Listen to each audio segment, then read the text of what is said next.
My birthday, same. I like to just have a normal day. I don't care that X years ago I was forcefully brought into this world.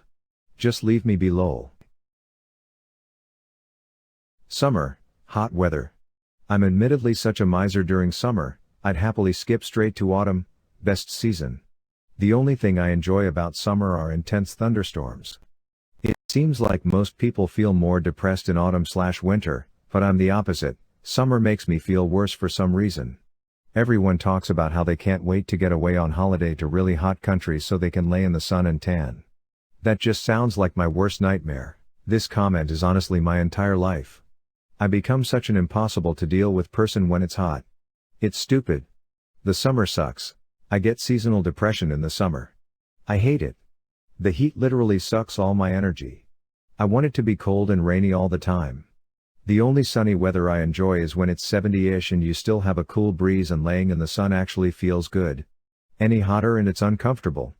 Also I'm pissed because where I live it's still 90 degrees every day and fall starts on Tuesday. It was 100 yesterday. Having everything on a burger. It just creates a big mess whenever I bite into it and I hate it. You know, people hate on fast food for a lot of reasons and justifiably so, but one thing they always have on fancier restaurants is a clean, stable-looking burger. You can grab a McDonald's burger with one hand and just bite into it without any mess whatsoever. Then you go to a sit-down restaurant, order some big-ass juicy delicious burger and get that shit everywhere. They're always too big to handle properly, they fall apart and get all messy, they are so overloaded you can't take a bite without all the shit shooting out its asshole on the other side. And so many goddamn napkins are necessary. Structurally, fast food burgers are far superior. Reality TV.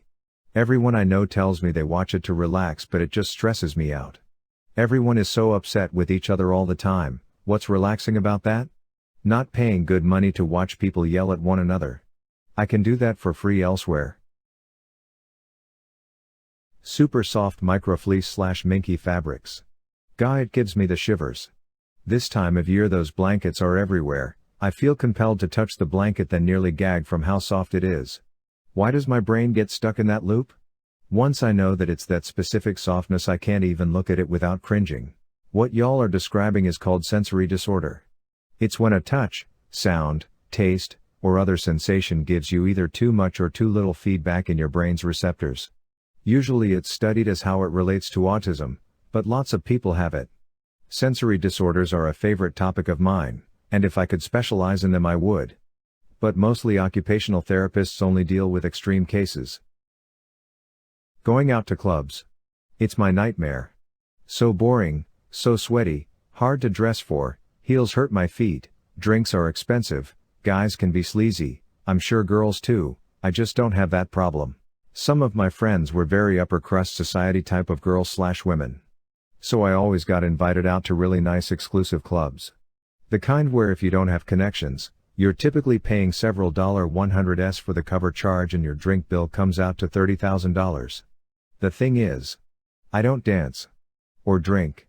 So I go there all excited because it's always a huge event with celebs and other rich people. But after like 5 minutes, it's like, why the F did I come here? It's super uncomfortable being there. And it's not like you can really mingle or anything. It feels like you're giving a presentation in front of an arena full of people, but about a topic you know nothing about. It is incredibly awkward and uncomfortable. It's like the chicken salad sandwich from 7 to 11. It tastes like shit. I know it tastes like shit. And yet, I keep eating them. Literally worshipping celebrities like gods. It's just creepy to me, I don't get it. I get if you do something super amazing, but being the 7th richest person on earth isn't that important, and a bit sketchy. Related, I work for a big company and a lot of the employees revere the CEO as a god. It's fucking terrifying and creepy and makes me feel like I'm living in a dystopian novel.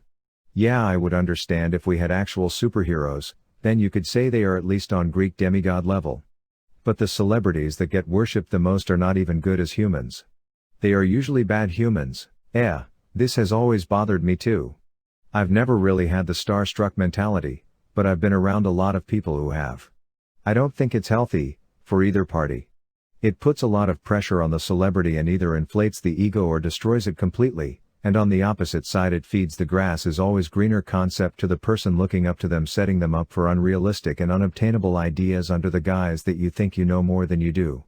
I like Bo Burnham, and I think the way he portrays this is really clever because it's in keeping with his comedy, without pretending this isn't an issue. One of my favorite instances of this is when a fan in the audience calls out "I love you." And he responds quickly with "You love the idea of me. You don't know me?" He's also one of the only artists I've seen step away from success because of the pressure and mental health issues it caused for him. What I mean to say, in a shorter version, is that it's just all around unhealthy for everyone involved, and I wish we didn't have such a culture for this. Bacon. Sometimes I tell people that I grew up Orthodox Jew because they accept that fairly easily. The real reason is when I was a kid I accidentally ate some bad bacon and it made me so sick I still can't stand the smell/taste. My brain just says this will make you puke for 3 days. It's fudge for me. I don't think the fudge is what made me sick, I think I caught a stomach bug from my boyfriend, but fudge was the last thing I ate, thus the first thing I violently puked up. I cannot stand the smell of fudge, much less eat it. I made some brownies from scratch for my boyfriend, now husband, not the same one that gave me a stomach virus, and the batter smelled like fudge. I nearly barfed in his brownie batter. Babies. I hate babies. They are annoying, loud, and always have something gross coming out of them. I never want to have one in my house. I'd be less annoyed if people weren't so obsessed with babies. I don't need to know about the color of your baby's poop. I don't need to know about your baby who pees everywhere when they are changed. Babies are exhausting and I don't need that in my life. I'm already tired from existing and having shitty mental health. My parents have started hosting now that we finally have a big-ish house. They had some families over and most of them had toddlers, give or take a few years. Everyone assumes the 19-year-old girl will be just glad to babysit and watch the kids. I hate kids. I stayed in my room the whole time and let my parents fan the spark they lit and have to put it out on their own. I could hear kids screaming for 2.5 hours from my room. If they think I'm rude for not hanging out, I didn't invite them over. Eggs. I absolutely cannot stand eggs, but everyone else loves them. It's annoying and embarrassing going out for breakfast and trying to find something that isn't fucking eggs. I'll just have the pancakes with a side of ham. How do you want your eggs? I don't want eggs. Entire restaurant looks at me, gasp, plate drops. Also yes, I'm aware that pancakes are made with eggs. I'm fine with eggs as an ingredient/aid in cooking, but I can't eat them directly. I'm with you, eggs are vile, the smell is, vomiting face.